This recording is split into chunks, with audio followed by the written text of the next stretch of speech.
All right, the big election is tomorrow. We've got the latest NBC Wall Street Journal poll results. What will the Congress look like and what do people want it to do? I think we have CNBC's chief Washington correspondent John Harwood. He's going to come back with the details in just a minute. All right, we're waiting for John to strap in. I will just say this. In terms of our last segment, we're going to cover this later in the program. On the election results today, we are seeing some big movement. I like to use the in-trade investment prediction markets, and they have slashed the Democratic control of the Senate. That number has come down to 45%. It was close to 60% a week ago. And secondly, out in the state of Washington, Patty Murray, who was about 65% probable to defeat Dino Rossi, she has lost something like 15 or 16 percentage points today alone. So the state of Washington race is tightening, and Mr. Dino Rossi, the Republican, is very much in the thick of it. Now, let's go right to the Tea Party leader, Kentucky Senate Republican nominee Rand Paul. He enjoys an 11-point lead over his Democratic opponent, Jack Conway. Mr. Conway continues to decline our request to come on the program. Check out my interview with Rand Paul. Rand Paul, welcome to the Kudlow Report, sir. Good to be with you, Larry. All right, let me go right to this issue. There's an op-ed in the Wall Street Journal by my liberal friend Robert Reich that somehow the Tea Party is going to be bad for business. Heaven forbid you would take away some corporate subsidies or welfare. Let me just ask you, generally speaking, is the Tea Party going to be bad for big business? Well, only if you're looking for a handout or a bailout, you might think it's bad. But I think that one of the things that I've stolen from this guy, Larry Kudlow, is I keep talking about the uncertainty premium we're always paying, and that's regulations and the uncertainty over the debt. That's what's holding business back. As I go around Kentucky and I talk to small businesses and big businesses, they're all uncertain about this regulatory morass that's coming down from Washington. They're all concerned about how enormous the debt is. We fix those problems, we make the tax cuts permanent, and we get rid of the excess of overzealous spending and regulation. I think you'll see a boom in this country like you've never seen. What would be wrong with rolling back corporate subsidies, be they spending or tax subsidies, in return for some kind of flat tax rate for corporate profits? Well, you know, most of us are real capitalists. I believe in the creative destruction of the marketplace. I point out all the time that 9 out of 10 businesses fail. That's why we need to get the heck out of the way of the one business that does succeed.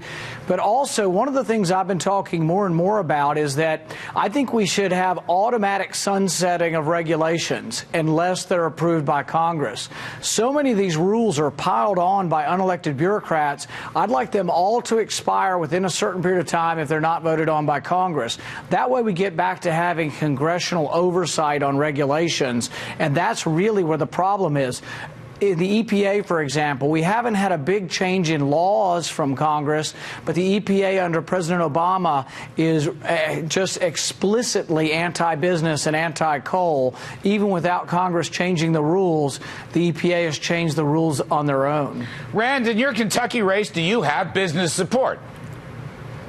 Absolutely. The National Federation of Independent Businesses has endorsed me. The Chamber of Commerce has. And I've yet to meet a businessman in Kentucky that does not think President Obama's agenda is wrong for Kentucky and wrong for business. And I think that you'll see most of this Tea Party tidal wave coming is also a pro-business, that we believe in the individual entrepreneur. We don't believe government's the answer. We think the people and the business and the individual entrepreneurs are the answer. We had, just switching gears slightly, we had third quarter GDP subpar 2% economic growth. Most economists believe that is too low to make a dent in the unemployment rate. In your campaign, what are your proposals to grow the economy and get jobs?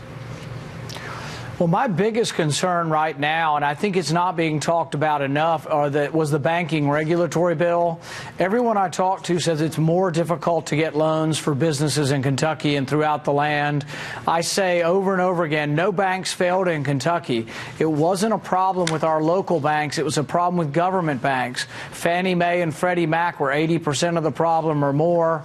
My fear is that a bad recession could turn into a worse recession because of overzealous zealous regulations on banks because of Obamacare adding increased costs to businesses.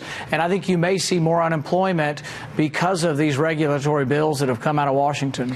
You know, for Wall Street and the stock market, besides the election on Tuesday, another huge event is the so-called QE2, the Fed's new pump priming monetary stimulus plan due out Wednesday.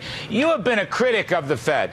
In your judgment, Rand, is it time for Congress to have greater oversight of Fed's monetary policy?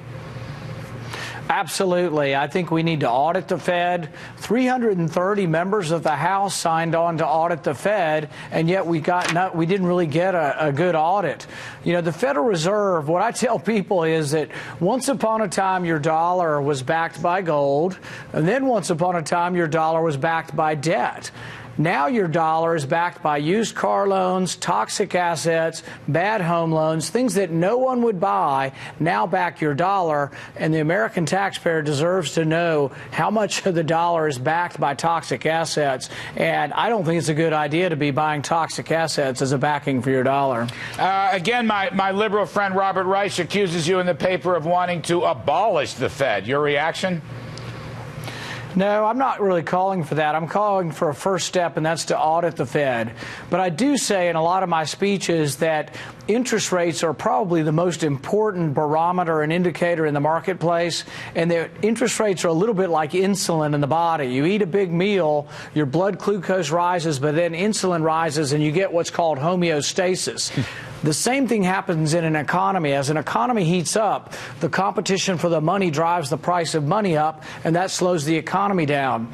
But if the Federal Reserve keeps, and I know I'm preaching to someone who knows more about economics than I do, but the thing is that if you keep the interest rates at zero, the economy never gets a signal that it should slow down, so the economy overheats in a fantastic way. And I think we saw that in the housing market, and I say that's bad Federal Reserve policy. I would say interest rates need to be left more to the marketplace. 300 million people voting daily in democratic capitalism is what I would like to see, not one person sitting at the head of the Federal Reserve deciding tomorrow that interest rates should be 0 or 0.5. All right, we'll leave it there. Dr. Rand Paul, running for Senate from Kentucky, thank you very much for coming on the Kudlow Report. We appreciate it. All right, all that very interesting from the outspoken Rand Paul. He knows his stuff. Now, let's go to CNBC's chief Washington correspondent, John Harwood, who's got some details on the NBC Wall Street Journal polling results. Hello, John. Hey, Larry, and the news from this poll is that Rand Paul and many others like him running for office as Republicans have got the wind at their back. Look at these numbers among likely voters. 49% of the American people say they want Republicans to control Congress. 43% want Democrats. That foreshadows very large gains in the House of Representatives. Bill McInturff, the Republican who does our poll, says it should be bigger than 1994 when Republicans carried 52 House seats, took both chambers of commerce. The Senate's somewhat more difficult because they need to run the table of almost all the competitive races to win that. But the interesting question is going to be, and it's along the lines of what you just talked about with Rand Paul, is what do voters want Congress to do once they elect a new Congress? If you look at the survey among Democrats and independents, they say jobs and the economy should be top priority. Among Republicans, number one is a return to constitutional principles. Now, how is that desire going to be translated once the Congress comes back? There are ways in which that could be consistent with the broad mainstream of the population, but there are ways in which, if, for example, people like Rand Paul decided that the Federal Reserve needed to be reined in a dramatic way, then you could have some really serious fights and confrontation in Washington. How Republicans translate their mandate is going to be one of the big dramas to play out in Washington, Larry, over the next couple of months. John, just let me ask you, the way I read that, okay, the constitutional principles, that's right off the Tea Party's contract from America. I think that just means spending cuts.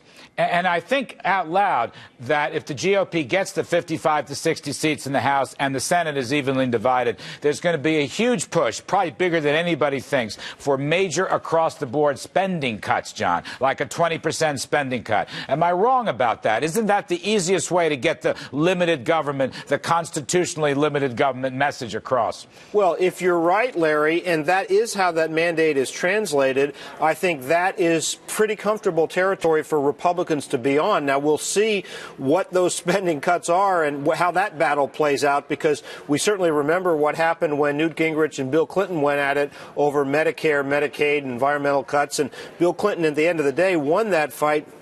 But that would be the more mainstream interpretation of that mandate. But you could also see discussion about the question of whether the health care mandate was constitutional. You could also see discussion about whether some departments of the federal government ought to be eliminated, which is an arguable point in politics, but it's also more controversial and more difficult territory politically if that's where Republicans take it. Music to my ears, John. Music to my ears. All right. Thank you very much, John Harwood. We appreciate the update.